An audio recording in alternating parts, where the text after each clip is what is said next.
Mesdames, Messieurs, bonsoir, chers amis des professions libérales. Soyez les bienvenus à cette séance de questions-réponses qui vous est entièrement dédiée aujourd'hui sur la facturation électronique. On est le 19 février 2026 et donc depuis un mois et 19 jours, cette fameuse facturation électronique est devenue obligatoire dans notre plat pays. Certains ont déjà passé le pas avec brio et pour eux, ben voilà, c'est un outil du quotidien. Et d'autres, peut-être parmi vous, ont encore un peu du mal avec ces outils, ont des petites questions, et c'est justement le but de cette session aujourd'hui. Donc aujourd'hui, on compte vraiment sur vous, c'est vous qui allez, on va dire, animer ce webinaire à mes côtés et qui allez poser toutes les questions, que ce soit dans l'onglet Q&R que vous avez dans la petite barre en bas au milieu, hein, c'est un petit point d'interrogation.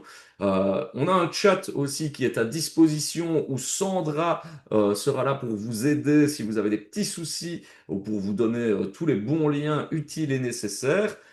Et vous pouvez nous faire un petit coucou hein, dans ce chat. Bonsoir à Denis notamment. Bonsoir à Sandra qui nous rappelle qu'elle est là. N'hésitez pas à nous faire voilà, des petits coucous dans le chat et surtout à nous poser vos questions, parce que comme je l'ai dit, on est là, c'est une permanence d'une heure qui vous est entièrement dédiée. Donc si on n'a pas vos questions, eh bien cette permanence, elle sera un peu creuse, car nous avons aujourd'hui un maître en la matière, hein, en termes de facturation électronique. On va accueillir notre monsieur facturation électronique, Éric Bertrand, que personne n'a encore réussi à coller sur le sujet. Bonsoir Éric.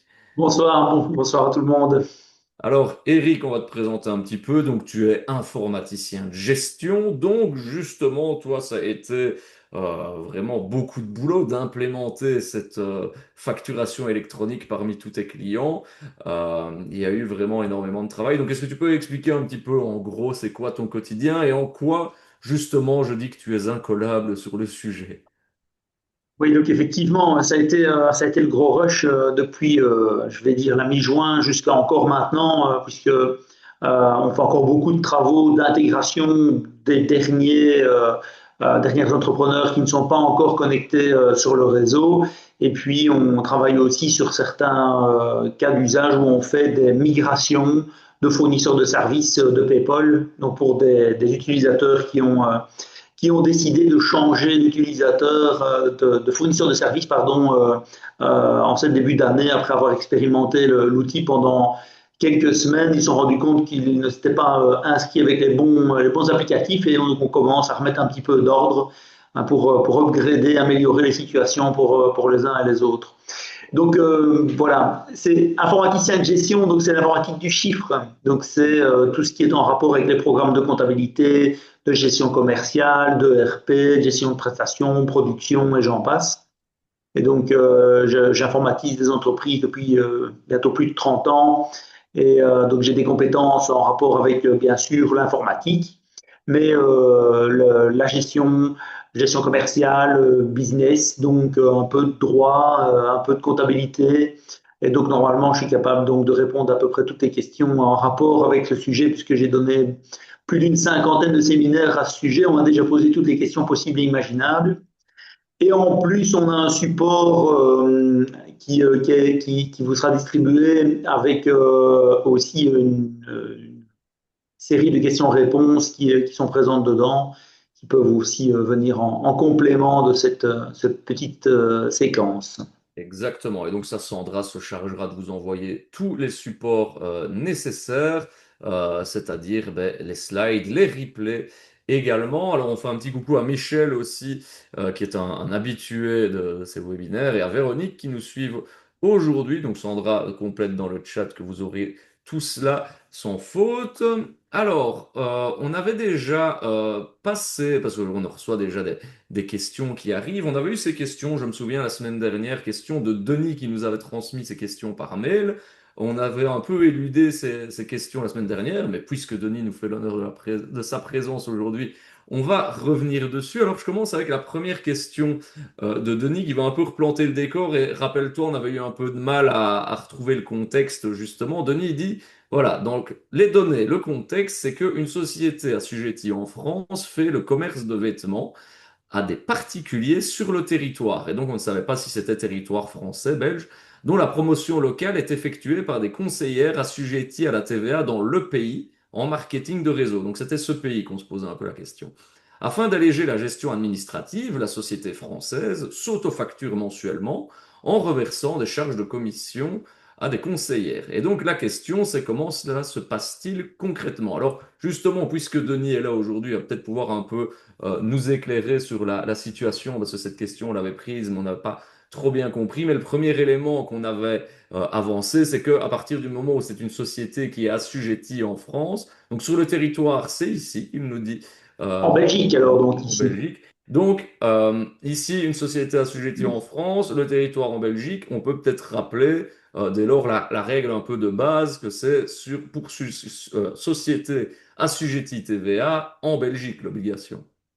Voilà, donc l'obligation donc au 1er janvier 2026 est de faire transiter ces factures au format électronique structuré par le réseau PayPal, donc obligatoirement entre assujettis belges. Donc, si vous envoyez une facture en tant qu'assujetti belge vers un autre assujetti belge, c'est obligatoire. Puis, si vous envoyez une facture d'un assujetti belge vers un assujetti français, ce n'est pas obligatoire. Si vous recevez des factures d'un assujetti français vers un assujetti belge, ce n'est pas obligatoire. Si vous faites de l'autofacturation, du self-billing, hein, donc autofacturation de commission par exemple, entre français et belge, ce n'est pas obligatoire à nouveau. Donc on est dans un cas, à mon sens, si on est entre des prestataires belges et un assujetti français, on est en dehors de la législation. Cela étant, pas de l'obligation de la législation. Cela étant, c'est pas pour ça qu'on ne peut pas le faire quand même. Si le prestataire assujetti belge et le commerçant, je veux dire français, sont tous deux sur le réseau PayPal, ils peuvent bien entendu s'échanger les factures par ce biais. Et quand bien même, ça serait de l'autofacturation pour des commissions. Hein. Donc ça passe également par le réseau, quoi. Ok, donc voilà, pas d'obligation, mais comme on l'a dit, il n'y a pas de mal finalement à prendre le train en marche et si on a envie de se lancer dans les outils, de commencer à les utiliser. Alors, il y a justement, en parlant d'outils, une deuxième question de la part de Denis. Il demande pour un indépendant qui n'a que très peu de factures annuellement, deux ou trois, en B2B, quelle est la solution PayPal la moins chère? On a évoqué à nombreuses reprises Dockel. Parce que donc, il ne faut pas oublier que la présence PayPal est importante également pour la question de la réception des factures. Hein. Donc, ce n'est pas que la problématique de l'envoi.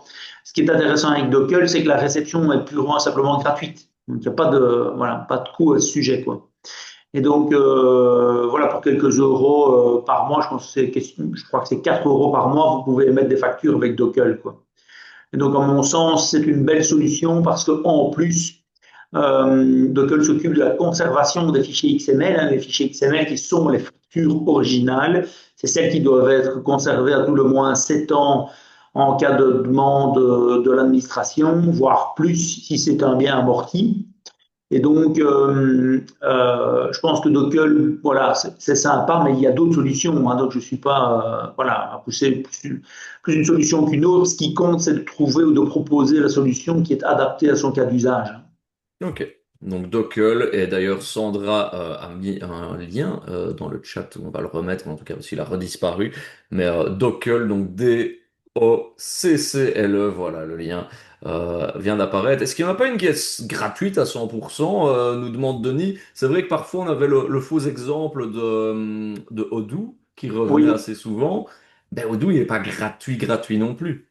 oui, c'est ça. Vous avez des abonnements de base pour des fonctionnalités. Et donc, dedans, ils offrent la fonctionnalité donc, de l'envoi-réception facture PayPal. On a la même chose avec Falco de Horus, hein, qui donc offre également un abonnement de base, mais dans cet abonnement sont inclus un certain volume d'échanges, envoi-réception, facture PayPal. Donc, c'est une fausse gratuité, c'est inclus dans le prix de base, on va dire. Et dans En du gratuit à gratuité, 100%, tu en connais? gratuit à 100%, non, vraiment uniquement en réception, 100% gratuit Dockel. Par contre, envoi, il y a toujours à un moment donné un coût proposé ou un coût imposé. On a eu aussi des accords avec des banques donc avec Bilit pour la CBC, ING, je pense, où eux offrent aussi un abonnement pendant un an. Voilà. Donc, il y a certaines choses qui existent, mais donc il faut faire attention de ne pas s'éloigner, je vais dire, des applications quand même relativement répandues. Il ne faut quand même pas commettre des erreurs comme on le rencontre maintenant, où les gens se précipitent sur des solutions soi-disant gratuites, mais qui soit ne fonctionnent pas. J'ai eu un client aujourd'hui à ce sujet, ou soit ne répondent pas aux besoins du cas particulier voilà, des entrepreneurs. Donc, il faut quand même peut-être rappeler la question enfin un petit moyen mémotechnique sur les 3x3, hein, les trois types d'applications et trois types d'interlocuteurs. Trois types d'applications, ben, c'est les applications plateformes web comme Docker, Bilit et d'autres. Le deuxième type d'application, ben, ce sont les applications liées au bureau comptable, Falco avec Winbooks, donc Bob, Horus, Octopus et d'autres.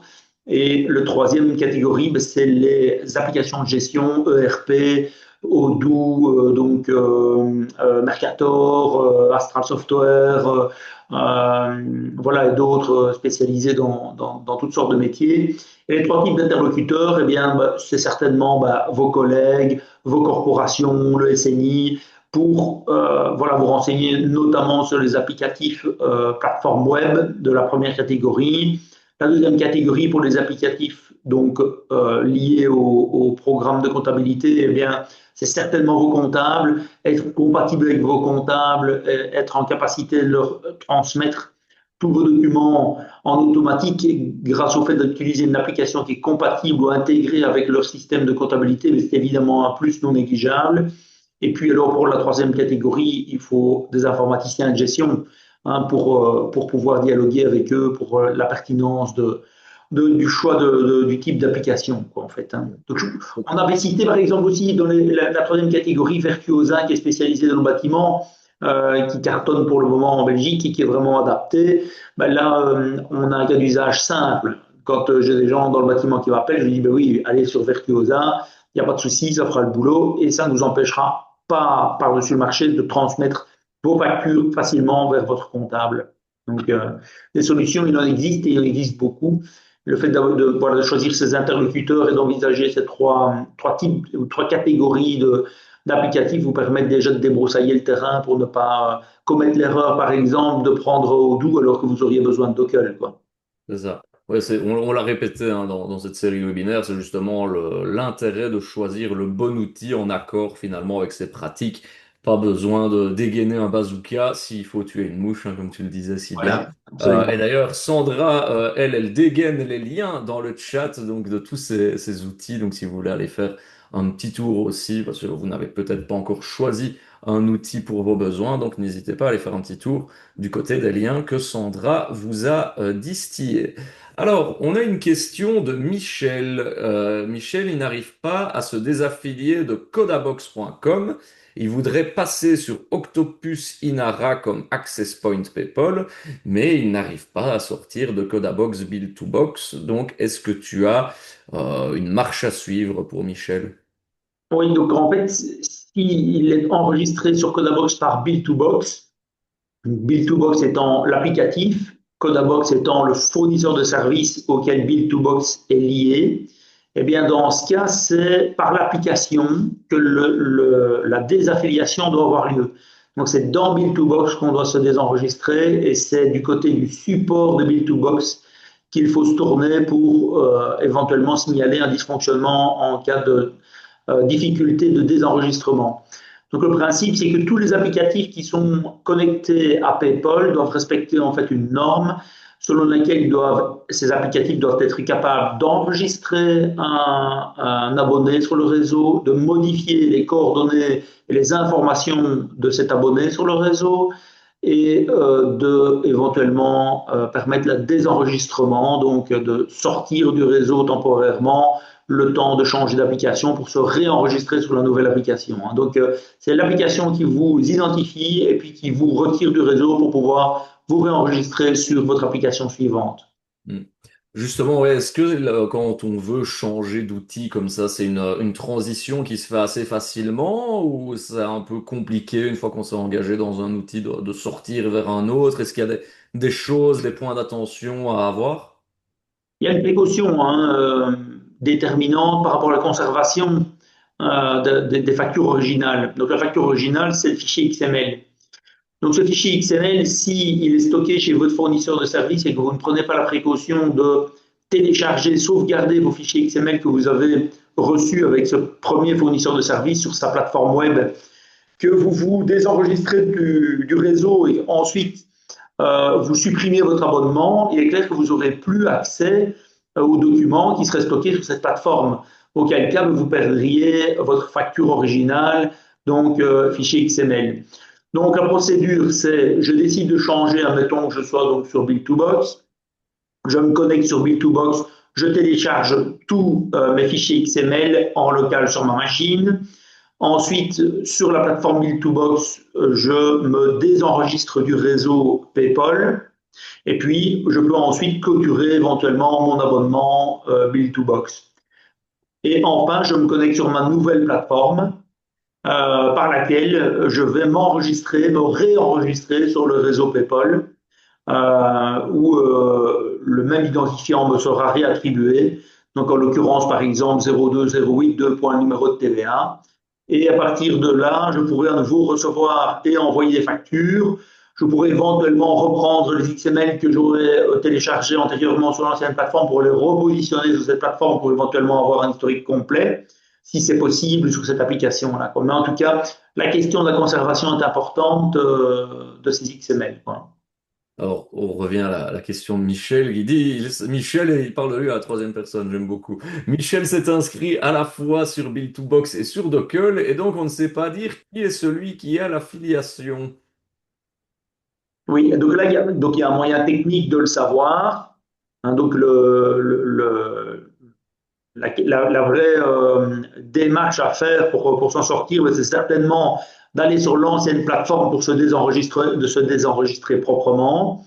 Et à ce moment-là, on aura la possibilité de se réenregistrer sur Dockel. Cela étant, on avait déjà parlé de plusieurs sites web qui permettent en fait de faire des recherches sur sa situation ou sur la situation de tiers d'ailleurs, par rapport au fait d'être affilié ou non au réseau PayPal.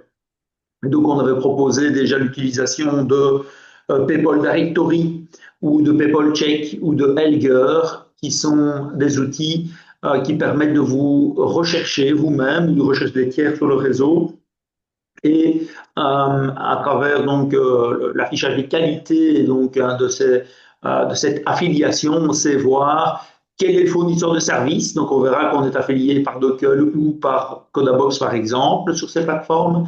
Et on verra aussi quelles sont les qualités de l'émetteur, de récepteur. Donc on pourra dire par exemple que tel numéro TVA ou telle entreprise est capable de recevoir des factures, de recevoir des notes de crédit, mais par exemple également de faire de l'autofacturation si on a pris cette option et si on est sur une plateforme qui est capable de le faire, quoi. Ok. Donc ben, j'ai mis le lien dans le chat donc, de directory.paypal. Donc simplement en mettant son nom ou enfin, le nom de sa société, son numéro de TVA, il pourrait retrouver dès lors via quel outil il a enregistré. C'est ça, absolument, hein. Donc il y a PayPal Check aussi qui fonctionne pour ça. Puis il y a encore d'autres outils plus évolués qui sont peut-être plus réservés à des informaticiens. Il y a notamment Helger, Helger PayPal qui est voilà. Mais là, ça devient pointu, c'est un peu technique à utiliser. Mais disons que directory.paypal.eu fonctionne très bien et alors PayPal Check également, quoi. Ok, ben voilà, il n'y a plus qu'à faire la petite recherche. Vous avez mis tous les deux avec Sandra Ah oui. les liens, donc voilà, on pourra vous assister. Et s'il y a d'autres questions à ce niveau-là, on peut bien évidemment y répondre. D'ailleurs, on n'a pas de questions en attente. Ah bien si, c'est Véronique qui nous parle, mais on nous a... Attends un petit peu, c'est Véronique qui parle, donc je disais que Michel parlait à la troisième personne. Mais on nous dit Bill2Box qu'ils n'ont pas l'air d'avoir l'envie de nous désaffilier. C'est un peu embêtant, ça. Oui, disons que normalement, si ma mémoire est bonne, dans Build2Box, dans les paramètres, donc à côté des boutons où on s'affilie, il doit y avoir un bouton de désaffiliation, hein. Ouais. Ok. D'ailleurs, dans le standard, voilà, ça doit être comme ça, quoi. Ça fait partie du cahier des charges des applications qui sont présentes sur le réseau. Elles doivent être capables non seulement de vous enregistrer, de modifier vos coordonnées, parce que, en fait, quand vous vous affiliez sur le réseau, vous identifiez en indiquant, bien entendu, ben, le nom d'entreprise, le numéro d'entreprise, mais également les numéros de compte en banque et des adresses mail, ce genre de choses-là. Et donc, à un moment donné, ben, les adresses mail ou les numéros de compte en banque dans la vie d'une entreprise, ça peut changer. Et donc, dans les logiciels qu'on utilise, ils ont des fonctionnalités qui permettent de mettre à jour ces informations et également de supprimer son affiliation, quoi. Et Ok. donc, voilà, ce qui est possible si vous ne voyez pas ou plus ces boutons, c'est que cette désaffiliation a peut-être déjà eu, auquel cas il faudrait peut-être juste aller voir donc sur PayPal Check ou PayPal Directory si vous êtes toujours bien présent. Et puis, vous avez encore un autre moyen aussi tout simple, c'est d'aller dans Dockel si c'est votre nouvelle plateforme, et sur Dockel, de sélectionner donc le bouton d'affiliation et de faire une tentative d'affiliation. À ce moment-là, si Dockel y arrive, eh bien, c'est que votre désaffiliation du côté Bill2Box aura bien fonctionné.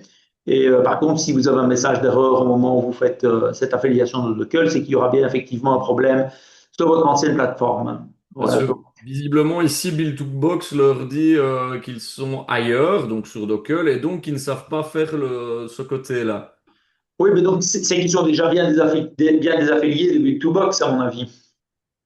Donc, Ok. s'ils sont bien sortis de Bill2Box, bien, il n'y a plus qu'à se réenregistrer correctement sur Dockel, hein. Ou sur, c'était Octopus, je pense, qu'ils Ah, ou voulaient. Octopus, pardon, oui, voilà. En tout cas, sur la nouvelle plateforme, quoi. C'est ça. Et donc, en tout cas, on peut toujours faire la tentative du côté de la nouvelle plateforme. Si ça passe, c'est qu'on était bien désenregistré de l'ancienne, quoi, hein. Donc, C'est ça. Si à partir du moment où on arrive à s'inscrire sur la nouvelle plateforme, c'est qu'on était en ordre du côté de l'ancienne. Si ça passe pas, ben, c'est qu'il y a un petit souci. Ouais, Michel nous dit, ben, on tourne en rond en fait, et impossible de le faire sur Octopus. Donc visiblement, ce serait Bill2Box qui et renvoie la donc, balle à Dockel.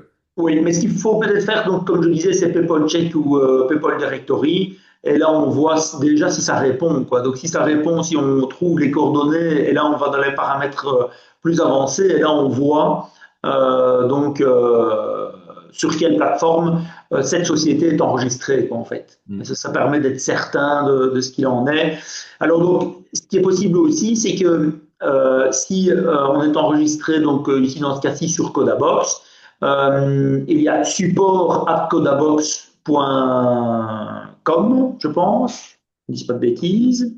Que je ne dise pas de bêtises. Oui, je pense que c'est .com. C'est Est-ce .com.be. Je renvoie des mails régulièrement, donc j'ai peur de me tromper. Je vérifie si vous me laissez juste. C'est .com, donc c'est support@codabox.com. Vous leur envoyez votre numéro de TVA, vos coordonnées, vous indiquez votre difficulté pour changer de plateforme en disant que vous êtes Billit et qu'il semble que vous soyez enregistré de Bill2Box, pardon, et que vous soyez enregistré sur Codabox, et ils vous répondront si c'est vrai également, hein. Donc il ne faut pas confondre le fournisseur côté applicatif avec le fournisseur de service, quoi. Le fournisseur de service ici, si j'ai bien compris, c'était Codabox, hein. Mais il dit, Michel, je l'ai fait, mais je n'ai pas tellement d'infos. Est-ce qu'on pourrait pas faire une recherche justement sur PayPal Directory ou PayPal Check pour aider Michel? Ça peut-être Oui, enfin, il efficace. De faut quoi est-ce que tu as besoin? D'un numéro de un TVA? numéro de TVA ou d'un nom d'entreprise. Donc voilà, si Michel peut nous donner un numéro de TVA ou un numéro d'entreprise, bon, on pourra faire la recherche en direct, hein, comme on montrera à tout le monde comment cela fonctionne. Donc on attend tout ça. Mais donc voilà déjà un peu comment ça se présente. C'est vrai que peut-être qu'il faut un petit peu ici savoir déchiffrer. Donc tu as ton numéro d'identification, je présume, le fameux 0208 et les deux points, c'est ton numéro. Oui, Euh, alors, je vais voir. Alors, c'est Affidico et le numéro c'est 0444 853 282. Donc 0444 853 282. Nous voilà. Infinico, Chauditel. Donc effectivement, c'est bien affilié, hein. Et donc, on a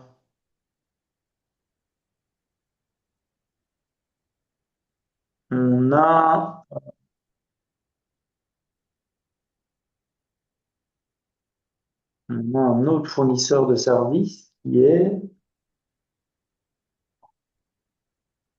Actoride UPS. Ouais, Moins connu. inconnu au bataillon, inconnu au bataillon.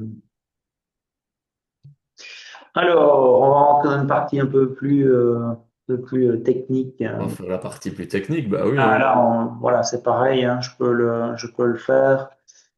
Et donc là, on va rentrer un peu dans, voilà. Donc ça, c'est une plateforme de recherche aussi, un ligueur, PayPal Ligueur qui est un peu plus pointu. On a vraiment beaucoup plus de détails. Oui, c'est ça. Et en fait, c'est un serveur de chez Codabox. Donc c'est bien enregistré chez Codabox. Donc en fait, Codabox, ils ont plusieurs plateformes hein, d'enregistrement et c'est une de chez Codabox qu'on le Ok. voit, hein. Et donc, effectivement, peut-être un petit mail à support@codabox.com pour demander, un, s'ils peuvent faire la désaffiliation ou deux, comment est-ce qu'ils pourraient faire, voir avec quel logiciel ça a été enregistré, parce que c'est possible que ce soit enregistré ailleurs, sur une plateforme ou sur un logiciel auquel vous ne penseriez plus. Mais donc là, je poserai une petite question à support@codabox.com, quoi. Ok, donc je vous mets le lien pour Michel et Véronique dans le chat support@codabox.com ou alors je vois ici aussi qu'ils ont un petit formulaire de contact également. Je ne sais pas si Ouais, c'est mais sur support, ils répondent, donc voilà. voilà, comme ça, on espère vous donner toutes les informations. Et donc, voilà, l'idée, c'est de dire qu'ils sont bien inscrits là, que s'ils ressortent l'argument d'Ockel, qu'est-ce qu'ils doivent dire? Ah oui, mais donc en fait, eux, ils vont donner la procédure en disant, ben voilà, le logiciel ou la plateforme qui a été utilisée pour l'enregistrement, c'est une telle. Et là, à ce moment-là, ben, vous aurez la possibilité de leur dire, ben, tiens, voilà, on n'a plus accès, on ne sait plus, voilà, est-ce que vous savez faire le désenregistrement? Et là, ils vont demander en fait des informations d'identification. Est-ce que vous êtes bien administrateur de la société? Prouvez-nous que c'est bien vous. Et à partir de là, ils feront l'opération, en fait. Ok. Donc voilà, Michel nous dit qu'il va faire cela. Merci pour la réponse, mais avec plaisir. Et donc n'hésitez pas, hein, si vous avez des questions, vous l'avez vu, on fait les Oui. démonstrations en direct, on ne cache rien. Si on peut faire le tour complet d'un cas de figure problématique, donc en fait, la première étape, ben, c'est par le logiciel, en l'occurrence c'était Bill2Box où on doit désenregistrer. Admettons que ça ne marche pas, eh bien c'est par le fournisseur de service. Donc là ici, ben, on se tourne sur le fournisseur de service, en l'occurrence Codabox. Et puis on pourrait avoir par exemple un fournisseur de service qui serait également défaillant. Et à ce moment-là, vous pouvez aller jusqu'à vous tourner vers PayPal, OpenPayPal, donc qui gère en fait le réseau et eux aussi répondent à support à openpaypal.org, je pense. On n'a quasiment pas de cas de figure où on a dû faire appel à eux, mais eux aussi peuvent répondre. Et ici, vous n'aurez pas à aller jusque-là, mais en fait, il y a trois niveaux, donc le logiciel, le fournisseur de services et puis le réseau lui-même avec OpenPayPal. Ok, merci pour ces réponses plus que complètes. Alors, ici, on est dans un webinaire qui vous est destiné, hein, chère profession libérale. On a aidé un petit peu les comptables. Et ici, on a une question de Corinne. Parce que c'est vrai qu'on n'a pas un peu refait le point sur les spécificités des professions libérales. La question de Corinne, c'est est-ce que les professions de service, donc naturopathe, coach sportif, nutrithérapeute, doivent aussi passer par PayPal. Donc là, j'imagine qu'on reprend notre fameux petit cadre de base d'assujetti TVA. Voilà, donc est-ce que vous êtes assujetti TVA, même au régime de la franchise, hein, donc les moins de 25 000 euros de chiffre d'affaires, donc ils ne sont pas obligés de faire de déclaration TVA, vous êtes obligé donc de vous affilier sur le réseau PayPal et à tout le moins pour être capable de recevoir vos factures assujetties à la TVA. Donc, si vous êtes voilà, dans une profession où vous faites uniquement des ventes à des clients particuliers, donc vous n'émettez finalement qu'un ticket de caisse, vous n'émettez jamais de facture, mais vous êtes bien assujetti à la TVA, donc vous êtes vous devez être en mesure de recevoir, capable de recevoir des factures par le réseau PayPal en tant qu'assujetti TVA. Donc là, vous êtes bien entendu concerné, donc vous devez à tout le moins vous affilier sur une plateforme qui est capable de recevoir les factures, quoi. Donc c'est bien une obligation. Alors, je peux peut-être parler d'une et je vais dire de la seule exception, c'est l'article 44 du Code TVA. Et donc ça, ce sont pour les prestations thérapeutiques. Donc, il faut être thérapeute reconnu. Donc, c'est toutes les professions, style, bien sûr, médecin, kiné, ostéopathe ou que sais-je d'autre. Donc, qui bénéficient d'une exemption spéciale sur l'article 44 qui leur offre la possibilité de ne pas être sur le réseau PayPal, de ne pas envoyer de facture ni d'en recevoir au terme de la législation, et notamment de l'article 1 du Code TVA qui définit ce qu'est une facture. Donc, ici, je dirais que naturopathe, coach sportif et compagnie ne sont pas dans ce cadre de l'article 44 qui est très strict, hein. Donc, les prestations dites thérapeutiques sont tout à fait rigoureusement décrites. Et par exemple, une formation, quand on donne des formations en tant que thérapeute, eh bien, ce n'est pas du thérapeutique et on doit passer par le réseau PayPal, même si on est dans l'article 44 pour toutes ces autres prestations du métier. Si on vend sa voiture professionnelle, même chose, on doit passer par le réseau PayPal. Je rappelle que le but de la Commission européenne qui impose l'usage de la facture électronique par le réseau PayPal, donc d'application pour tous les pays de la Commission européenne, dans la CE, pour le 31/12/2029, a mis en place, a voulu mettre en place cette technologie pour lutter contre la fraude, et notamment la fraude TVA. Et donc, c'est clair que voilà, les factures de véhicules, par exemple, sont directement visées par cette législation et c'est important de la respecter au risque d'avoir des difficultés avec un éventuel représentant de la TVA. Exactement. Mais donc voilà, pour ces fameuses professions de service, hein, je reprends un peu la question de Corinne, naturopathe, coach sportif, nutrithérapeute. À partir du moment où vos clients sont des particuliers, fatalement pas assujettis à la TVA, à ce moment-là, vous ne devez pas facturer électroniquement à ces clients, mais l'utilité, comme tu l'as dit, de s'inscrire pour pouvoir recevoir des factures de vos fournisseurs. Donc voilà la petite nuance. Oui. Alors, on parlait des comptables, on a parlé ici de professions thérapeutiques, de services. Les courtiers en assurance nous posent, Michel, cette question.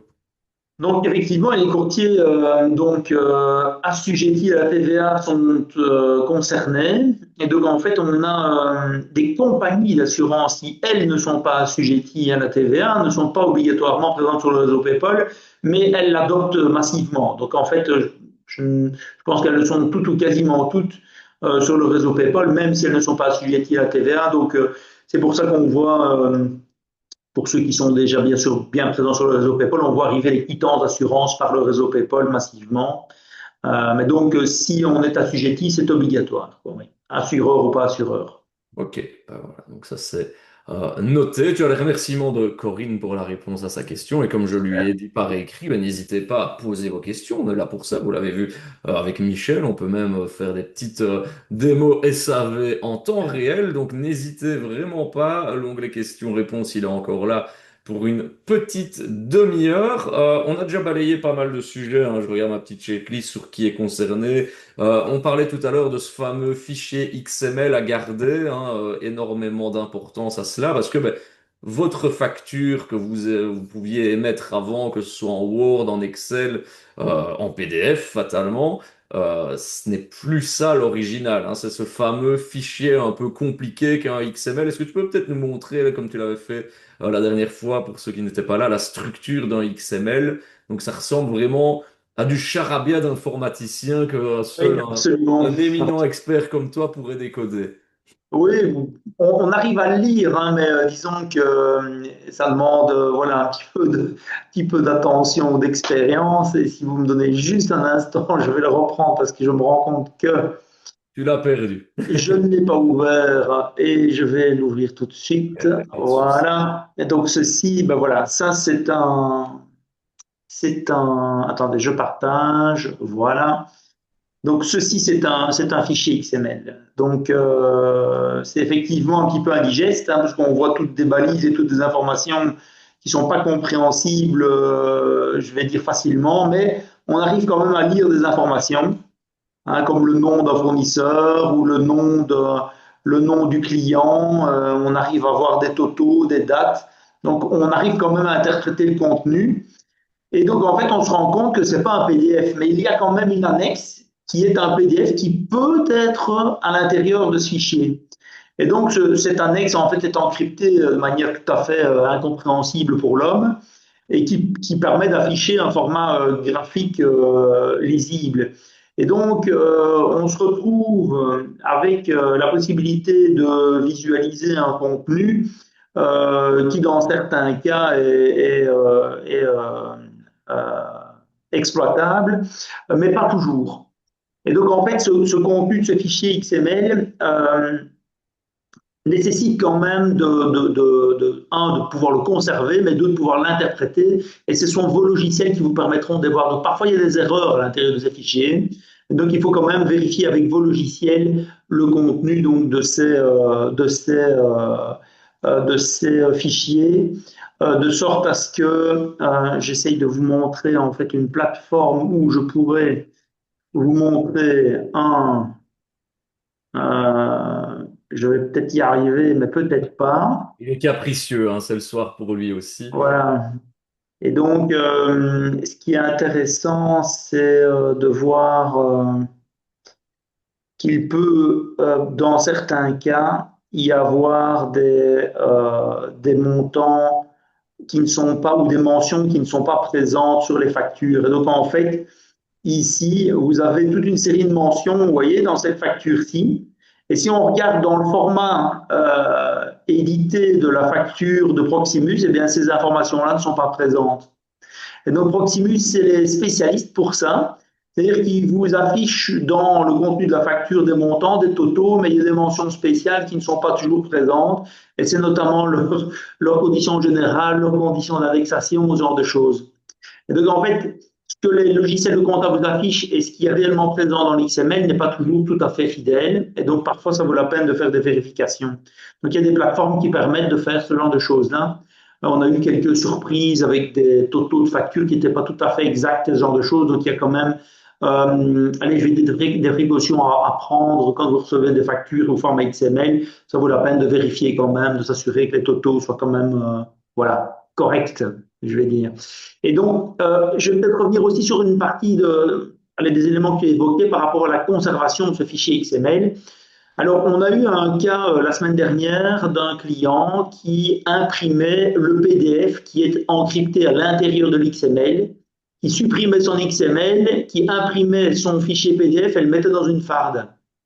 Ça, c'est plus possible, on ne peut plus faire Ben, ça. on a un peu le cas, justement, on fait bien de le dire, parce que Corinne, elle nous dit, pour moi, comme c'était du charabia, on l'a vu, elle le mettait à la poubelle, le XML. Donc, non, non, Et il faut non, pas faire ça. C'est il ne faut pas important. faire ça, exactement. Donc, comme vous le savez tous, le législateur vous impose de restituer la facture originale, et il n'y en a qu'une, à première demande à un fonctionnaire de l'État, fonctionnaire de la TVA en l'occurrence, pour un éventuel contrôle. Et donc, en fait, si vous avez une demande de l'administration pour voir la facture originale, c'est le fichier XML depuis le 1er janvier.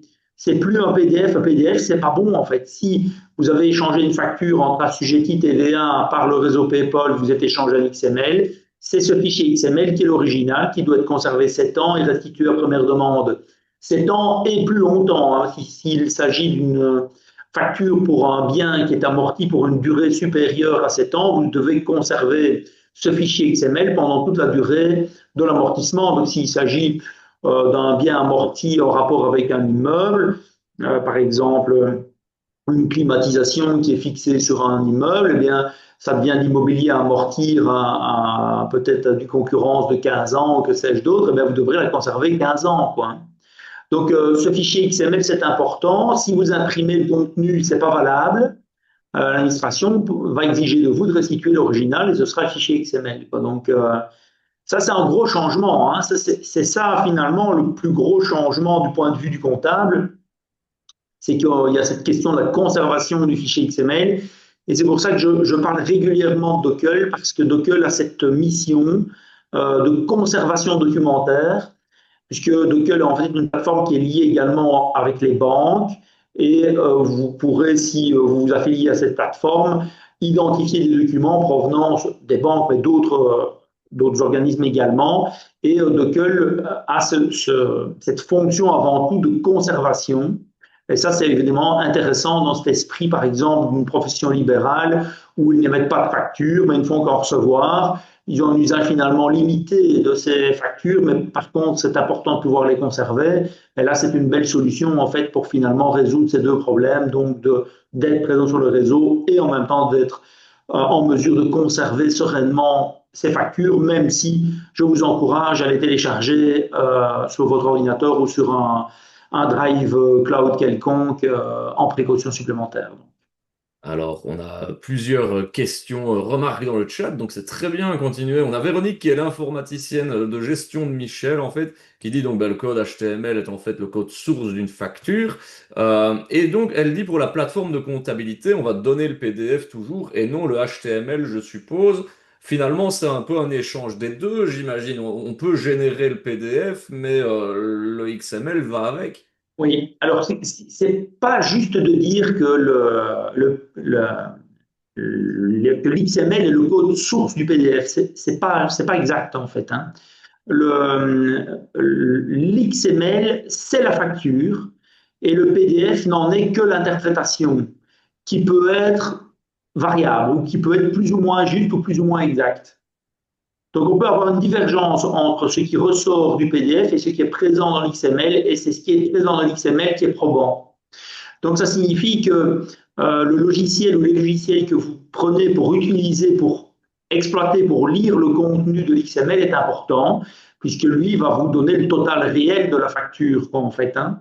Donc, je ne sais pas si vous voyez toujours l'écran, je vois qu'il y a un Ouais. montant qui est indiqué. Le montant qui est de 541 euros pour cette facture, pour la CVC dans ce cas-ci, eh bien, ce montant, c'est le montant réel de l'XML. Et on voit que le petit œil n'est pas accessible. Eh bien, en fait, ça veut dire qu'il n'y a pas d'annexe XML, pardon, il n'y a pas d'annexe PDF présent dans cet XML. On ne sait pas en voir le contenu. Et donc, cette situation vient dire que finalement, un PDF, ce n'est pas la facture du tout, en réalité. Ce n'est qu'une représentation secondaire qui n'a pas de valeur, en fait. Ça ne sert C'est que de contrôle humain. C'est pour, on va dire, visualiser le contenu un peu plus abstrait du XML, quoi, finalement. Tout à fait, tout à fait. Et donc, le vrai montant, admettons qu'ici on prenne cette facture et on a déjà eu le cas qui est de 67,99. Et si je cliquais sur la visualisation et que ça ne soit pas 67,99 ici, mais un autre montant, on a eu le cas, hein, donc ça arrive de temps en temps qu'il y ait cette erreur. Eh bien, en fait, le bon montant, le vrai montant, c'est celui-ci. Et celui-ci, c'est celui qu'on retrouve dans le fichier XML qui est, qui est présent dans l'XML ici plus bas, et on va retrouver ce montant total complet ici 67,99 qui est tax amount include. Donc voilà. Ok. Donc ça c'est l'explication complexe euh, pour justifier du fait que ce qui est important c'est l'XML et certainement pas le PDF en fait. Le PDF vous sert de moyen de contrôle qui lui-même est sujet à l'interprétation. Ce qui compte, c'est vraiment ce qu'il y a dans l'XML. Et donc, c'est important que le logiciel l'interprète correctement. Ce qui est le cas, hein. Je ne dis pas qu'il n'y a pas de temps en temps un logiciel qui peut pas avoir un problème à un moment donné avec le nulot de facture. Tout ça est en train de se régulariser. Il y a, avec les volumétries factures échangées, allez, on a, nous, chez nous, je vais dire, 12 000 comptabilités qui passent par nous. Et donc, en fait, on a de temps en temps une histoire qui remonte jusqu'à nous, mais c'est anecdotique, en fait, hein. Et voilà, ça vaut la peine de vérifier, d'être attentif, surtout au début, quoi. Alors, Corinne, je te rappelle que ben, pour elle, c'était du charabia et donc elle mettait cela à la poubelle. Est-ce qu'on peut demander au fournisseur une nouvelle copie de ce XML si c'est à la poubelle ou si c'est perdu? Eh bien, vous pouvez demander à votre fournisseur de vous envoyer le fichier XML par email. Ok, Voilà, faisable. faisable, oui, absolument. Et Oui. alors, Corinne pose la question de pour le comptable, est-ce que les factures de 2025 peuvent encore être en PDF et le XML est seulement d'application pour 2026? C'est ça donc cette fameuse facturation. L'obligation, c'est 2026, absolument. 1er janvier 2026, entre assujettis TVA belge. Ok. Donc 2025, pas de souci pour le PDF, mais 2026, ce sera ces fameux XML. Donc Corinne a tout le temps de faire la demande par mail pour récupérer les XML originaux de ce qu'elle aurait mis dans sa corbeille. Alors, on a une question, je prendrai la question de Denis après hein, pour revenir sur les outils, mais on a une question de Fabricio qu'on n'avait pas encore entendue aujourd'hui. Bonsoir à lui qui nous demande, parce que c'est vrai hein, que justement c'est un peu pour éviter la fraude TVA d'avoir cette facturation électronique obligatoire. Fabricio demande comment est-ce que le fisc contrôle nos factures? Est-ce qu'ils ont un accès direct via PayPal ou est-ce qu'ils ont une fourniture des XML par nos soins en tant qu'indépendants? Enfin, comment est-ce que ça se passe? Est-ce qu'ils ont, on va dire, un regard quelque part? Ou est-ce que ben, c'est finalement via cette fameuse déclaration qu'on faisait papier avant qu'ils ont un peu un regard là-dessus? Donc, par rapport à la méthode de contrôle, c'est toujours la même chose. C'est vous qui devez donner les factures à vos contrôleurs. Et donc là, j'ai remis la petite vidéo qui explique en fait que c'est un réseau d'échanges, comme on envoie un email, et personne ne peut intercepter cet email. Donc l'administration n'y a pas accès. L'administration ne sait pas intercepter votre facture et votre facture n'est pas stockée sur PayPal. En fait, PayPal, elle vous permet d'acheminer votre facture d'un client vers un fournisseur, mais en aucun cas un duplicata n'est envoyé à l'administration ou stocké quelque part sur un serveur. La facture peut rester éventuellement temporairement chez le fournisseur de service du destinataire le temps que celui-ci vienne la télécharger, et puis elle est censée être éliminée. Donc la question de la conservation et la question de l'interception sont des questions qui sont assez strictement gérées dans PayPal et dans le protocole et dans la manière dont les fournisseurs de services doivent respecter l'échange. Donc tout le monde est identifié sur le réseau et ça signifie aussi que tout est envoyé, ciblé, crypté de manière forte, si bien que l'interception des factures, même par l'administration, n'est pas possible. Et donc, comme avant, si vous avez un contrôle, l'administration doit vous demander vos factures. Mais vous êtes tenu de les lui restituer dans un format qui a changé depuis le 1er janvier, en l'occurrence les factures originales, qui, dans le cadre des échanges entre assujettis TVA, est un fichier XML. Ok, ben voilà, c'est une réponse plus que complète à la question de Fabricio. Et Michel nous dit, bah, c'est vrai que bah, lui, dans son cas, il constate qu'on lui envoie les deux formats, hein, le PDF, le XML, par mail. Parfois aussi, on peut faire des redirections par mail hein, pour obtenir ses factures, plutôt que de devoir aller à chaque fois jeter un œil à sa plateforme. Donc voilà, tout est un peu possible également. Alors, Mais en je peux, termes de... Ah oui? rien peut-être pour préciser juste une chose, hein. Donc, vous recevez une facture par PayPal et également par email, la même facture. Question, quel est l'original? PayPal, évidemment, hein. Donc, la facture par email devient en fait un duplicata. Et donc, la question du duplicata, en fait, est traitée aussi dans la législation. Donc, vous pouvez émettre autant de duplicata que vous le souhaitez. Vous pouvez envoyer une version par la poste, la donner en main propre et l'envoyer par email, mais ce sera, et ça depuis le 1er janvier, la facture envoyée par PayPal qui sera l'original et donc le fichier XML, quoi, hein, et jamais le PDF dans ce cas-là, quoi. Ok. Alors, avant de passer à la question de Denis sur un outil de facturation, une plateforme, je vais vous peut-être vous publier le petit sondage, la petite enquête de satisfaction bah, qui nous est fort utile hein, pour continuer à vous proposer ce genre de séance. C'est grâce à cela que nous sommes évalués et qu'on peut, bah, si les évaluations sont positives, vous proposer ce genre de petite permanence. Petite permanence, il y en aura encore une d'ici ce lundi, hein, d'ailleurs. Donc on a vraiment mis le paquet. Donc si vous voulez ben, vous pencher un peu sur vos cas d'usage, euh, vos outils, etc., mais que d'ici lundi, vous avez des questions, je vous mets le lien dans le chat pour vous inscrire à la session de lundi également. Donc comme ça, si vous avez une petite question, vous pourrez venir refaire un petit coucou à Eric et lui poser votre question comme on le fait ce soir. Alors, question de Denis qui demande est-ce que on a des éléments ou des commentaires pour évaluer la solution PayPal de SageBob. Est-ce que tu connais cette solution et qu'est-ce que tu en penses? Oui, donc dans cette question-là des 3x3, hein, trois catégories de logiciels, trois types d'interlocuteurs, on est dans la case du milieu, donc c'est l'applicatif, un des trois plus gros logiciels de comptabilité utilisés en Belgique. Donc on a donc un Winbooks, donc SageBob, Horus, et puis il y en a d'autres, voilà, comme Octopus, dont on en a parlé tout à l'heure. Mais donc SageBob, c'est un des plus gros, un des plus utilisés donc, dans les fiduciaires et les bureaux comptables. Et donc, dans ces logiciels, donc dans le cas de Horus, eh bien, on a Falco qui est le logiciel pour les clients, tandis que Horus est un teneur fiduciaire.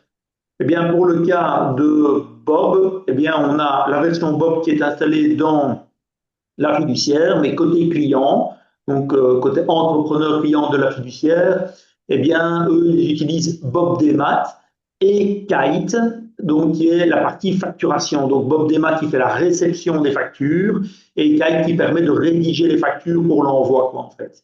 Donc ce sont deux modules différents qui cohabitent, dont le client de la fiduciaire peut faire l'usage pour la réception de ses factures dans Bob Demat.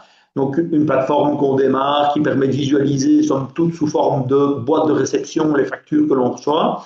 Et du côté Kite, la possibilité donc de rédiger une facture en spécifiant un client, en remplissant une fiche client, en spécifiant des articles, et donc avec un bouton d'envoi de la facture ou d'impression de la facture ou d'expédition par email. Donc envoi de la facture, j'entendais donc par PayPal. Hein.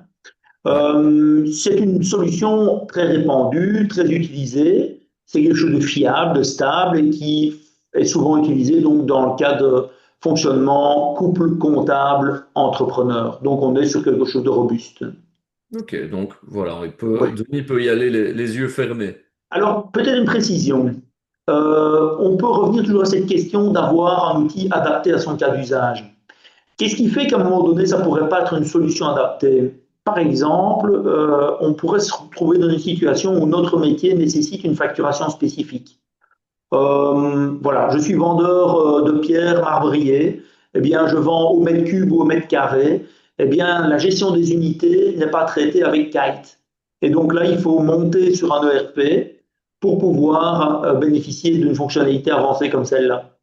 C'est un exemple, hein, mais ça peut être le bâtiment, ça peut être brasseur, distributeur de boissons, ça peut être je ne sais quel autre métier qui pourrait faire qu'à un moment donné, dans la facturation et les questions, par exemple, de gestion de stock, de gestion de commande client, commande fournisseur, bon de livraison, que ce ne soit pas traité dans Kite, hein, parce que c'est une facturation simple, hein, mais qui fait très bien son travail. Et donc, on va se retrouver finalement avec certaines limitations par rapport à certains cas d'usage de métier. Et là, on doit se poser la question de savoir si on doit pas basculer vers un applicatif métier, ERP, application de gestion spécialisée.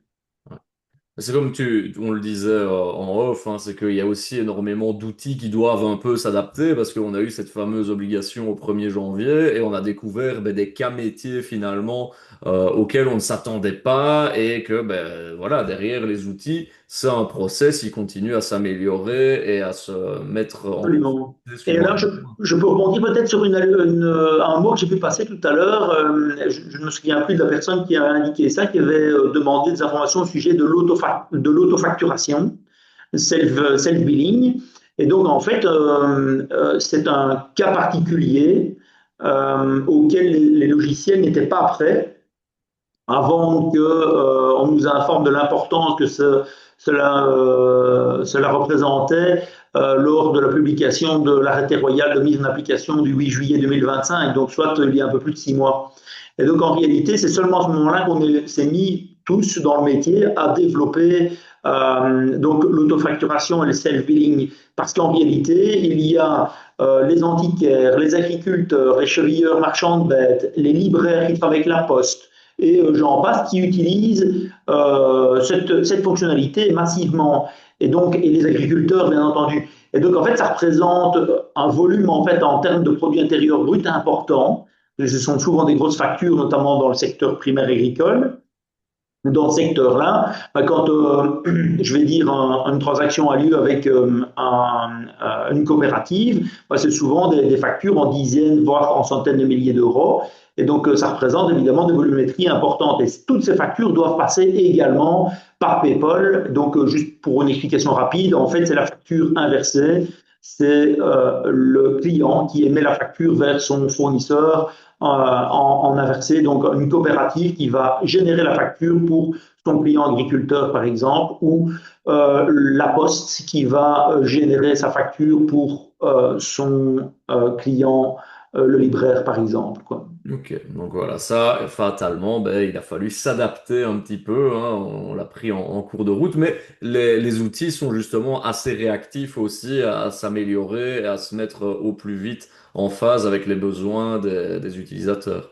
Absolument, hein, donc beaucoup de développement, beaucoup d'évolution. Et ça, je pense que c'est intéressant d'aborder peut-être cette thématique de l'évolution et aussi la question du fossé numérique, hein, pour parler du futur. En fait, on sait qu'aujourd'hui, la facturation électronique par le réseau PayPal, ce n'est que le début. Ce n'est que le début à plusieurs égards parce qu'on va pouvoir en fait exploiter le réseau PayPal pour l'échange d'autres documents que la facture. On va pouvoir envoyer des bons de commande, des offres, des bons de livraison et d'autres documents spécialisés encore. Et aussi, on va pouvoir faire travailler de l'intelligence artificielle sur tous ces documents, puisqu'ils sont structurés et compréhensibles assez facilement par les intelligences artificielles, ce qui va permettre en fait d'automatiser beaucoup de process. Et donc, on a des cas particuliers. On parlait de Virtuosa, par exemple, tout à l'heure, où on peut, avec Virtuosa, dicter à son smartphone des informations pour que l'intelligence artificielle rédige automatiquement un devis. Et on pourra imaginer plus tard, grâce au réseau PayPal, à ce que l'intelligence artificielle puisse expédier par le réseau PayPal immédiatement le devis vers le client pour lequel on est en train de faire une visite, quoi. Donc ça, on se rend compte évidemment que pour la charge des entrepreneurs, c'est une révolution, hein, puisque l'astreinte que représente la charge administrative pour les devis hors facturation représente finalement ce qui est le plus détesté ou le moins apprécié par les entrepreneurs, en fait, hein. On aime bien faire notre métier, mais hein, moi j'aime bien faire mon métier d'informaticien, mais quand il s'agit de faire le pointage des prestations, c'est un petit peu laborieux, évidemment. Alors, on a une question de Corinne, à mon avis, une dernière question vu le timing. Elle dit, je ne sais pas si, si c'est le sujet du webinaire, mais si elle achète ou qu'elle vend de l'or, donc de son or, des bijoux, est-ce que c'est pareil pour les factures? Est-ce qu'il faut distinguer peut-être, j'imagine, si on le fait d'un point de vue particulier ou d'un point de vue société?